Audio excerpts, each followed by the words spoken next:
Ini adalah pola yang terus berulang, ancaman serangan besar terhadap Iran. Lalu Amerika Serikat mundur dan kembali ke meja perundingan. Presiden Donald Trump mengatakan pembicaraan dengan Iran akan dimulai pada hari Senin mengenai kesepakatan untuk membuka kembali Selat Hormuz. Setelah Arab Saudi, Uni Emirat Arab dan Qatar mendesaknya untuk menunda serangan baru. Namun Teheran secara terbuka menolak klaim bahawa kesepakatan sudah dekat dan pemimpin Amerika Serikat memperingatkan bahawa opsi militer masih menjadi pilihan. Sekali lagi, pada saat yang sama, Iran sedang membahas kesepakatan mengenai Selat Hormuz dengan Oman. Selengkapnya dalam laporan berikut oleh Al-Yulia Papagalova.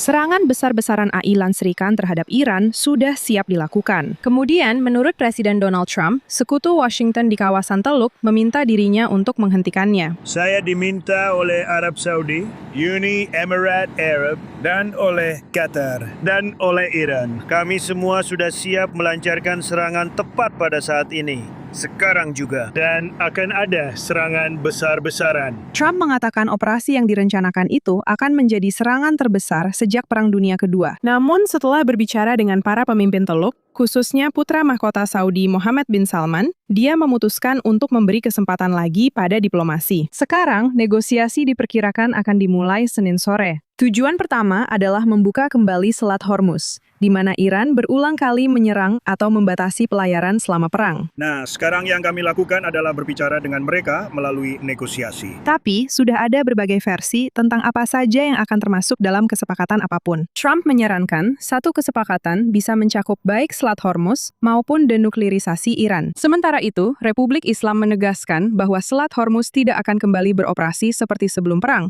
dan menolak untuk membahas program nuklirnya. Lihat saja bagaimana akhirnya. Kami siap bergerak kapan saja kami mau. Apa saya lebih memilih mencapai kesepakatan? Saya tidak berniat membunuh orang. Bagi Israel, perubahan mendadak ini juga menimbulkan pertanyaan. Israel dikabarkan diperkirakan akan ikut serta dalam serangan itu. Tetapi mereka memberitahu Assad bahwa jika serangan itu tidak secara signifikan merusak rezim Iran, maka tidak ada gunanya melakukannya. Pembicaraan tersebut mungkin telah menyingkirkan aksi militer dari agenda untuk saat ini. Namun karena belum ada kesepakatan dan masih ada perbedaan mendalam mengenai Selat Hormuz dan program nuklir Iran, ancaman eskalasi lebih lanjut tetap ada.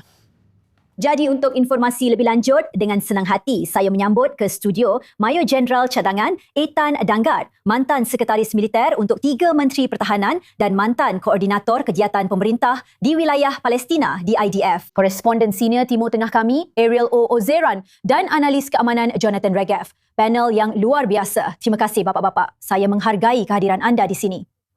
Saya ingin memulai dengan strategi Amerika Serikat, Eitan, ancaman yang tak menentu, pemusnahan peradaban, sumpah serapah dan teriakan, serangan sudah di depan mata. Lalu pada detik-detik terakhir, mereka mundur. Bagaimana pendapat anda tentang hal ini? Sampai kapan ini bisa terus berlangsung? Dalam situasi seperti ini, keluar masuk, peringatan dan siaga tinggi, sangat tinggi, serta meminta warga Amerika Serikat untuk meninggalkan wilayah tersebut. Menurut saya hanya ada satu arah. Itu berarti Amerika Serikat ingin mengakhiri permainan. Apa artinya menyelesaikan hampir seluruh wilayah? Katakanlah transportasi keluar dan masuk yang akan datang. Itu berarti menyelesaikan masalah energi global yang diciptakan oleh Iran. Kedua, Israel belum berada di posisi yang sama.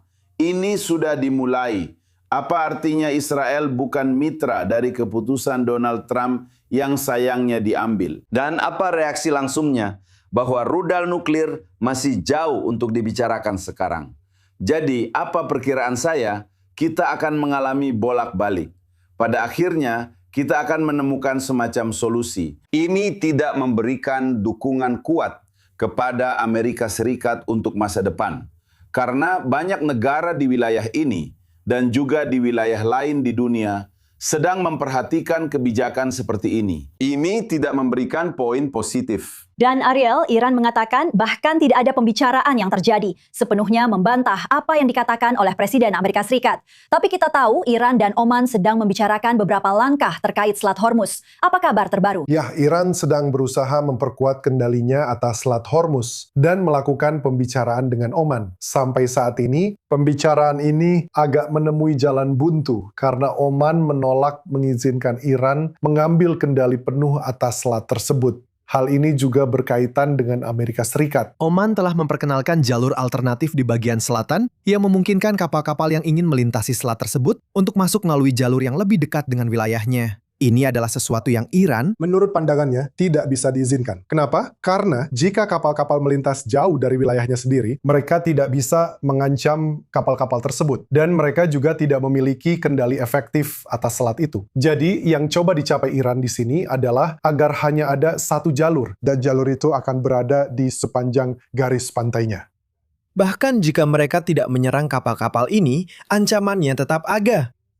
Jadi, sejauh yang menyangkut Iran, mereka tidak menunggu untuk bernegosiasi dengan Amerika Serikat, tetapi langsung menuju Oman. Alasan Oman menolak untuk mengizinkan hal ini sampai sekarang adalah karena Presiden Trump mengancam akan memusnahkan Oman juga. Jadi, sangat mungkin Oman memperhatikan hal ini dan bersedia mengambil risiko tersebut karena tidak ingin membuat marah pihak Iran. Oman terus melanjutkan kebijakan mengalahnya. Dan kita mungkin bisa berada dalam situasi di mana Iran dan Oman mencapai kesepakatan atas kendali penuh Iran terhadap selat tersebut tanpa keterlibatan Amerika Serikat sama sekali. Itu tentu saja akan sangat mengejutkan. Dan kita tahu Yonatan Regev bahawa Donald Trump dalam unggahan terbarunya di Truth Social mengatakan bahawa para pemimpin Iran sangat bermuka dua. Mengatakan bahawa mereka telah meminta pertemuan dan lebih banyak pembicaraan telah dijadualkan dalam waktu dekat. Anda menyaksikan ini dari Israel. Israel memang tidak terdampak langsung oleh Selat Hormuz, tetapi tentu saja terpengaruh oleh taktik berulang ini yang menyiratkan serangan terhadap rezim Iran akan segera terjadi. Secara potensial, Israel mungkin akan terlibat, lalu kembali ke meja perundingan, kembali ke nota kesepahaman yang sangat cacat itu. Dan mari kita coba pahami apa yang terjadi di Israel selama akhir pekan lalu. Itu dimulai pada hari Jumat ketika situasi mulai memanas. Dan tampaknya keadaan bisa semakin panas dan melibatkan Israel. Sekali lagi ribuan warga Israel membatalkan atau berpikir sudah saatnya membatalkan liburan mereka di puncak liburan musim panas sekolah. Karena mereka ingat bahwa pada 2 kesempatan sebelumnya warga Israel terdampar di luar negeri. Tidak bisa pulang ke rumah. Itu satu masalah. Seluruh sistem pertahanan udara pun ditempatkan pada tingkat siaga tertinggi yang mungkin bahkan dengan memanggil pasukan cadangan dan semua sistem ditingkatkan ke level maksimal. Ini adalah sesuatu yang memakan biaya. Ini mahal. Ini membutuhkan biaya besar. Ini membawa banyak tekanan pada masyarakat yang menurut saya sudah sangat tertekan. Lalu mereka bangun pada minggu pagi dan mereka sadar, ya oke, bukan kali ini. Mungkin dalam seminggu, mungkin dalam 2 minggu, kita akan lihat apa yang terjadi. Seperti yang dikatakan Presiden. Jadi ini sangat membuat stres. Israel mungkin tidak terlibat secara langsung, tapi sangat terdampak secara langsung. Dan semua perkiraan kali ini adalah bahwa Israel akan ikut serta dalam operasi ini dengan satu cara atau lainnya. Ini benar-benar memberikan dampak besar situasi yang bolak-balik seperti ini. Jika kita membandingkan populasi Israel dengan Amerika, maka tentu saja ada efek tertentu di Amerika Serikat ketika mereka melihat presiden mereka mengatakan ya, lalu tidak, lalu ya, lalu tidak. Efeknya di sini langsung terasa. Orang-orang langsung membatalkan rencana. Mereka tidak tahu harus berbuat apa. Dan sejujurnya, saya tidak berpikir ini akan berubah dalam beberapa bulan ke depan. Setidaknya sampai pemilu paruh waktu. Dan mari kita ingat satu hal lagi. Sekitar seminggu sebelum pemilu paruh waktu, di sini juga ada pemilihan. Jadi kita akan lihat apa yang terjadi. Banyak tenggat waktu menarik baik di Amerika Serikat maupun di Israel juga. Bapak-bapak, tetaplah bersama kami. Masih banyak yang perlu kita bahas sekarang. Saya ingin menghadirkan suara lain. Senang sekali menyambut Eric Mendel, pendiri dan direktur di Middle East Political Information Network serta editor senior bidang keamanan di Jerusalem Report. Beliau bergabung bersama kita sekarang dari Florida. Terima kasih banyak atas waktunya. Banyak orang di wilayah ini terkejut dengan perkembangan terbaru. Kami telah membahas di studio bahawa langkah militer sudah sangat dekat sampai tampaknya Arab Saudi menelpon Qatar dan Uni Emirat Arab juga dan Iran juga menyuarakan penolakan mereka. dan Donald Trump mendengarkan. Apa pendapat anda jika dilihat sepintas? Apakah memang seperti inilah semuanya terjadi? Jadi pertama-tama terima kasih banyak sudah hadir di sini dan mengundang saya. Jadi kadang-kadang rasanya kita semua seperti pemain dalam versi Iran dari Groundhog Day dengan presiden yang hampir setiap hari berpindah dari diplomasi ke ancaman eskalasi. IRGC percaya bahwa presiden sangat menginginkan kesepakatan diplomatik. Jadi diskusi sore ini, inisiatif diplomatik yang tidak langsung antara Iran dan Amerika Serikat sebenarnya adalah MOU yang dikemas ulang. Perbedaannya adalah saya percaya bahwa pihak Qatar sedang memberitahu Trump untuk menerima kesepakatan yang lebih mendekati interpretasi Iran terhadap MOU mengenai Selat Hormuz. Dan kemudian Presiden bisa menyebutnya sebagai sebuah kemenangan. Itulah yang dikatakan oleh sebuah artikel di media Al Jazeera yang dikendalikan Qatar. Artikel itu mengatakan bahwa Amerika Serikat sebaiknya membiarkan pasal 5 dari MOU dijalankan dengan Oman dan Iran yang memutuskan soal kendali Hormuz. Dan bahkan dikatakan untuk melupakan kesepakatan nuklir. Itu adalah hal terbaik yang bisa didapatkan Amerika saat ini. Ketika Presiden Trump mengancam akan melakukan eskalasi, rezim percaya bahwa dia akan menurunkan ketegangan, karena itulah yang selalu dia lakukan setiap kali. Jadi, pada hari Jumat, dia berkata, kutip, "Kalian tahu, pada suatu titik mereka akan berkata, kami sudah tidak tahan lagi." Saya tidak percaya itu yang dipikirkan oleh orang-orang Iran. Iran punya kebijakan yang sederhana. Strategi mereka adalah menaikkan harga minyak. Menyeret pasukan Amerika ketika ada aksi kinetik dan memperluas target di Teluk untuk menakut-nakuti negara-negara Teluk. Dan mereka mengandalkan presiden. Bukan untuk mengancam dengan apa yang paling ditakuti IRGC, yaitu mendukung oposisi Iran. Secara paksa membuka Selat Hormuz dan menerapkan tekanan ekonomi keras. Dan satu-satunya cara untuk melakukan itu adalah dengan memberitahu rakyat Amerika apa yang sebenarnya terjadi. Dan memberitahu mereka bahwa kita memang pernah membuka Selat Hormuz selama 8 tahun pada dekade 80-an. Itu memang tidak mudah, tapi kita berhasil melakukannya dengan mengawal kapal tanker Kuwait saat itu.